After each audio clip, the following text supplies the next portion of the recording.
Hello my dear students, good evening to all of you and welcome to my YouTube channel Mukherjee Study Center. আজকে আমি তোমাদের সামনে একটি ছোট্ট বাংলা বাক্য নিয়ে এসেছি এবং আমি দেখাচ্ছি তোমাদেরকে এই ছোট্ট বাংলা বাক্যটিকে আমি কিভাবে ইংরেজিতে ট্রান্সলেট করব। সুতরাং দেরি না করে দেখে নাও। দেখো, আজকের যে বাক্যটি সে বাক্যটি হলো ডাক্তার আসিবার পূর্বে রোগীটি মারা গিয়াছিল। ডাক্তার আসিবার পূর্বে রোগীটি মারা গিয়াছিল। সুতরাং এই বাক্যটা আমি কিভাবে ট্রান্সলেট করব জাস্ট দেখে নাও। আমি আনসারটা কেমন করব দেখে নাও। The patient PATIENT the patient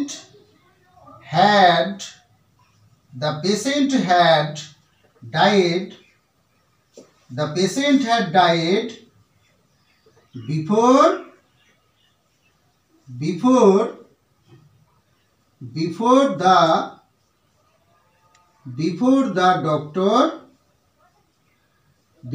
the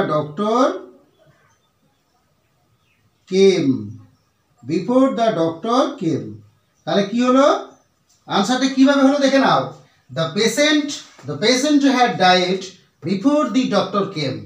The patient had died before the doctor came. অর্থাৎ ডাক্তার আসিবার পূর্বে রোগীটি মারা গিয়েছিল। The patient had died before the doctor came.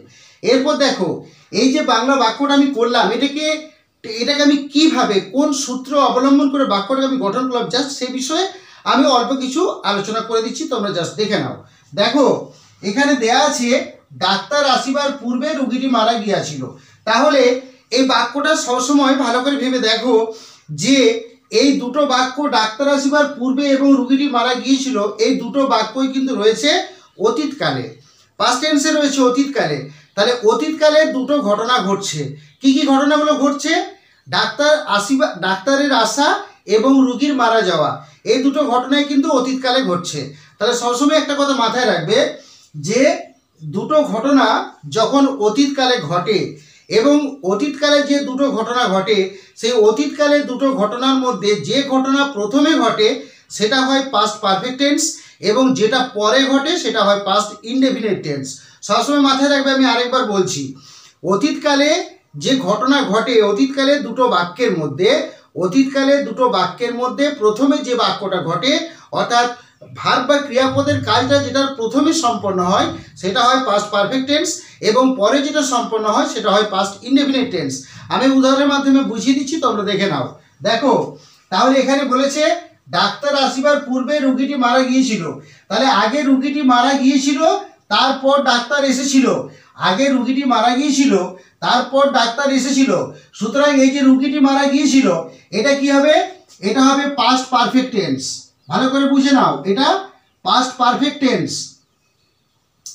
এটা পাস্ট পারফেক্ট টেন্স হবে এবং এখানে দেখো ডাক্তার আসিবার পূর্বে অর্থাৎ ডাক্তারের আসা এটা কি হয়ে যাবে?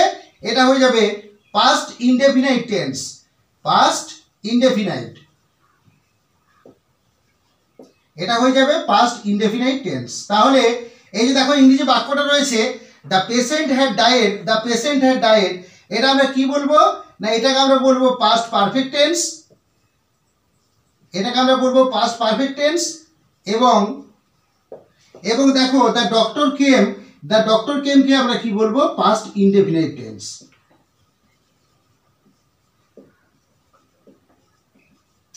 একে আমরা বলবো পাস্ট ইনডেফিনিট টেন্স। কেন বলবো? আমি কি বললাম যে অতীতকালে অর্থাৎ পাস্ট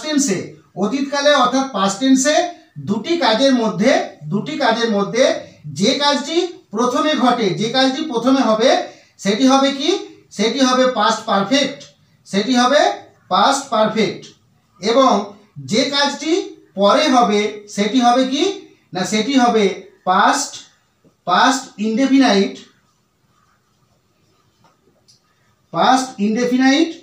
টেন্স।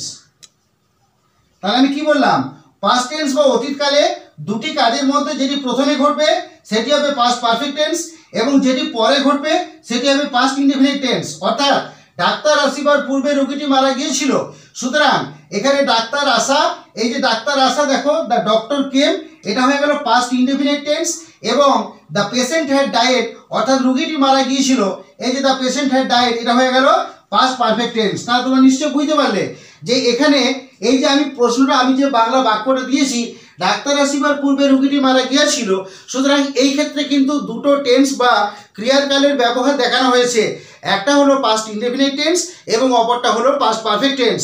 এবং পাস্ট ইনডেফিনিট টেন্স এবং পাস্ট পারফেক্টের সমন্বয়ে বা যুক্ত হয়েছে, কে করেছে যুক্ত দেখে নাও। এখানে এই যে পূর্বে বাংলায় লেখা আছে পূর্বে আর ইংরেজিতে লেখা আছে বিফোর। একটা কথা সবসময় মাথায় রাখবে, এই যে দেখো বিফোর, ভালো করে দেখে নাও, এই যে বিফোর, এই বিফোর হোক অথবা বিফোর অথবা আফটার, বিফোর অথবা আফটার কি এখানে ক্লজ বা খণ্ডবাক্য হিসাবে বাক্যের মধ্যে, ক্লজ বা খণ্ডবাক্য হিসেবে বাক্যের মধ্যে প্রযুক্ত হয়েছে। কারণ এই একটি বাক্য আর এই একটি বাক্য, দুটি বাক্যকে একসঙ্গে কি করেছে না একসঙ্গে সংযুক্ত হতে সাহায্য করেছে। আর তার সঙ্গে আরেকটা কথা বলে রাখি, ভালো করে শুনে নাও, এই আফটার এবং বিফোর এবং আফটারকে এটাকে বলা হয় অ্যাডভার্বিয়াল ক্লজ অফ টাইম, অর্থাৎ অ্যাডভার্বিয়াল ক্লজ অফ টাইম অর্থাৎ সময় বোঝানোর জন্য অ্যাডভার্বিয়াল ক্লজে ব্যবহার করা হয় বিফোর এবং আফটারকে। তার নিশ্চয় তোমরা বুঝতে পারলে যে ডাক্তার আসিবার পূর্বে রোগীটি মারা গিয়েছিল, এটা সঠিক আনসার হবে the patient had died before the doctor came. এবং এখানে অতীতকালে দুটি কাজের মধ্যে যে কাজটি প্রথমে হয় সেটি হয় পাস্ট পারফেক্ট টেন্স এবং যদি পরে হয় সেটা হয় পাস্ট ইনডেফিনিট টেন্স। সুতরাং এখানে দ্য পেশেন্ট হ্যাড ডায়েডটা হয়ে গেল পাস্ট পারফেক্ট টেন্স এবং দি ডক্টর কেম এটা হয়ে গেল পাস্ট ইনডেফিনিট টেন্স। এবং এখানে পূর্বে শব্দ আছে পূর্বে বা পরে, এই পূর্বে বা পরে এখানে যে যুক্ত হয় সেটা কি জন্য ব্যবহৃত হয়, এখানে ক্লজ বা খণ্ডবাক্য হিসেবে বাক্যের মধ্যে ব্যবহৃত হয়। কারণ এখানে বিফোর অথবা আফটার দুটো সেন্টেন্স বা বাক্যকে সংযুক্ত করছে এবং এটাকে বলা যেতে পারে ক্লজ বা খণ্ডবাক্য এবং এটা অ্যাডভার্বিয়াল ক্লজের মধ্যে পড়ে। নিশ্চয়ই বুঝতে পারলে? তাহলে আমার হয়ে গেল দুটো বাক্য।